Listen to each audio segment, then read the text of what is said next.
Hi friends, welcome to crazy at the rate of lazy. ఈరోజు సేమియా ఫలూదా చేయబోతున్నాము. దానికి కావాల్సిన ఇంగ్రీడియంట్స్: లీటర్ పాలు మరగబెట్టుకోవాలి, 4 స్పూన్స్ పంచదార వేసుకొని, రోజ్ సిరప్, యాలకులు, సబ్జా గింజలు, గోంద్, ఇది కావాల్సిన వాళ్ళు ఇది వేసుకోవచ్చు. కస్టర్డ్ పౌడర్ 1 స్పూన్ వాటర్లో కలుపుకుంటే రాస్తుంది, పాలలో కలుపుతుంటే ఇలా వస్తుంది. నెక్స్ట్ సేమియా, డ్రై ఫ్రూట్స్ కట్ చేసుకొని పెట్టుకోవాలి. ఇప్పుడు మనం సేమియా మరిగిన పాలల్లో 4 స్పూన్స్ పంచదార వేసుకున్నాం కదా, మరిగిపోయిన తర్వాత సేమియా వేసుకోవాలి. 1 కప్పు సేమియా వేసుకొని కలుపుకోవాలి ఫ్రెండ్స్.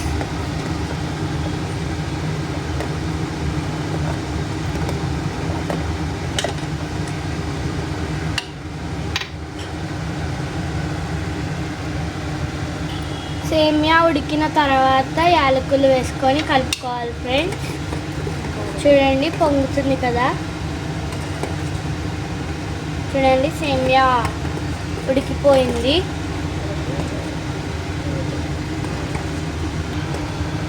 ఫ్రెండ్స్, ఇప్పుడైతే సేమియా ఉడికింది కదా, మనం యాలకులు ఎందుకు వేసుకుంటామంటే స్మెల్ కోసం వేసుకుంటాం ఫ్రెండ్స్.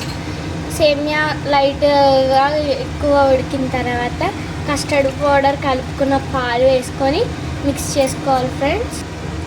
కస్టర్డ్ పౌడర్ కలుపుకున్న పాలు వేసుకున్న తర్వాత ఒక పొంగు వస్తే చాలు ఫ్రెండ్స్. చూడండి, మిక్స్ చేసుకోవాలి కొంచెం. అలాగా వేసుకున్న తర్వాత ఇప్పుడు డ్రై ఫ్రూట్స్ వేసుకొని దించేసుకోవాలి ఫ్రెండ్స్. ఇదిగోండి ఫ్రెండ్స్, మాకైతే ఇలా వచ్చింది. ఇప్పుడు మేము 1 స్పూన్ రోజ్ సిరప్ వేసుకుంటున్నాం ఫ్రెండ్స్. మీకు స్వీట్ సరిపోతే కనుక 1 స్పూన్ ఉంచేసుకోండి, లేదంటే 2-3 స్పూన్స్ వేసుకోవచ్చు ఫ్రెండ్స్ రోజ్ సిరప్.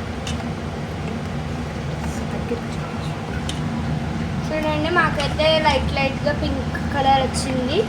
ఫోన్లో కనిపించట్లేదు, కాకపోతే మాకైతే వచ్చింది ఫ్రెండ్స్. ఇదేంటి ఫ్రెండ్స్,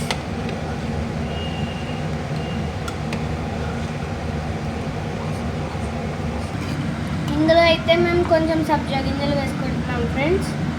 ఎందుకంటే కొంచెం సబ్జా గింజలు, కొంచెం గోంద వేసుకొని కొంచెం ముట్టిది ట్రై చేద్దాం అనుకుంటున్నాం ఫ్రెండ్స్ మేమైతే. చూడండి ఫ్రెండ్స్, ఫైనల్గా ఇలా వచ్చింది. చల్లారాక తాగాలి, కాకపోతే 2 అవర్స్ ఫ్రిడ్జ్లో పెట్టుకొని తాగితే ఇంకా బాగుంటుంది.